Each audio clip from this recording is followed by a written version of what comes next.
Kenya and Tanzania. They are neighbors, a border, a beautiful coastline, a love for good tea. But when it comes to speaking up, they have very different playbooks. Think of it like two brothers. One shouts from the rooftops when he's upset. The other writes a strongly worded letter and slips it under the door. Both want to be heard, but their methods and the reactions they get are worlds apart.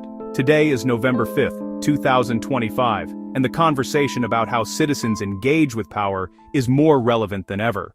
Why should we compare them? Simple. Comparing these two East African giants helps us understand the bigger picture of democracy and dissent. It's not just about Africa, it's about people everywhere, different histories, different political systems, different rules for public gatherings. Side by side, we see what factors make protests big or small, loud or quiet, successful or shut down. You learn a lot about the game itself. This isn't about picking a winner, it's about understanding the game of protest in two very different arenas. Let's set the scene. Kenya is a multi-party republic, loud, vibrant, sometimes chaotic. Civil society, the media, public debate is relatively wide. People demand rights, challenge elections, and fight corruption. They are not shy. Public demonstration is a well-practiced art form, a tool people know how to use, even when the government pushes back. It's a constant negotiation of power in public view.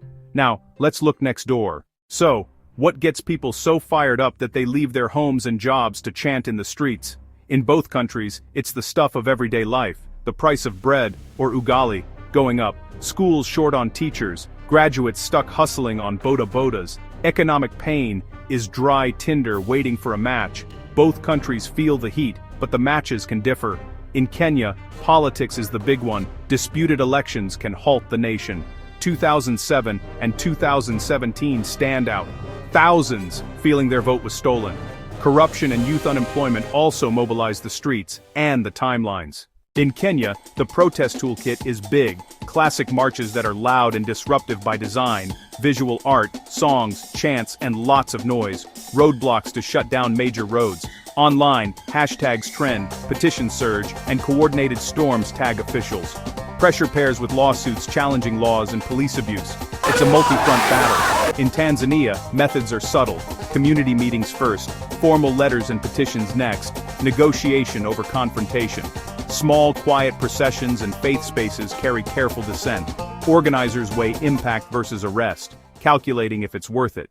The size of a protest matters. In Kenya, crowds can be huge. Contentious elections or unpopular taxes can draw tens of thousands. It's nationwide, not just Nairobi. Strong civil society, party structures, and social media amplification drive numbers, especially youth. Protest is a legitimate tool, even with risks. Uhuru Park's sea of people is a recurring image. In Tanzania, a few hundred is significant and quickly policed. Most are small and localized. Shutting down Dar es Salaam is almost unthinkable. In Kenya, responses are public and forceful. Riot police, tear gas, water cannons, batons. Clashes are televised, arrests happen, with organizers at higher risk, but an independent judiciary and a free press open other avenues. Crackdowns spur documentation, litigation, and debate. Sustained pressure can force reviews or withdrawals. It's both street force and political negotiation. Tanzania prevents crowds from forming, declares protests illegal early. Police presence deters, organizers are arrested in advance. If protests appear, dispersal is quick, coverage is muted, and legal penalties are heavier. Kenya's 2010 constitution protects assembly, demonstration, and petitioning, yet the Public Order Act lets police regulate or ban gatherings, creating a tug-of-war between rights and security. Organizers notify, police prohibit, protesters march, clashes, lawsuits follow. A plural media ecosystem spotlights protests and can check state power. Tanzania's laws, Public Order and Cybercrimes Acts enable control of gatherings and online speech. Permits are hard to get, legal protections are thinner. Media faces suspension and site blocking, shrinking coverage. With less media oxygen, protests struggle to grow. After the tear gas clears and headlines fade, do protests work? In Kenya, a qualified yes. Years of protests drove constitutional reform. Protests can force scrap taxes, reviews, and investigations. In 2024, mass protests plus online pressure led to the bill's withdrawal. But victories can be partial. Policies reappear, deals cut, and lives and property are lost. Success is never guaranteed. Protest is one tool in a larger fight for accountability. In Tanzania, Change is likelier local, pipes fixed, disputes mediated. National shifts rarely stem from the street, arrests reinforce caution. Many activists pivot to quieter, less visible strategies. Zoomed out, both nations face similar pains: a young population, unemployment, corruption, weak services, rising prices, a shared desire for dignity, and a government that listens. Structures shape channels. Kenya's protections, competition, and freer media enable loud, visible dissent. Shouting becomes political language. The state must respond. Tanzania prioritizes order, gatekeeps voice, and keeps the sphere quieter. People opt for petitions, meetings, or simply step back. Kenya is noisy and argumentative. Tanzania is disciplined and cautious. Both models have trade-offs. Kenya risks instability.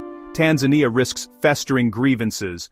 Two neighbors, two protest playbooks, same triggers, jobs, services, fairness, but different outcomes. Kenya's open space yields loud protests that sometimes shift policy at a cost. Tanzania's strategy is preemption and containment, order over voice. The right to protest is a dial, set by laws, politics, and history. Free media and protections foster protest. Strict controls foster caution. Change can come from a shout or a whisper, but choice matters. It's about balancing freedom and order, stability and justice. As these nations evolve, their answers will shape East Africa and the human quest to be heard. The playbook is always being rewritten. We just need to pay attention.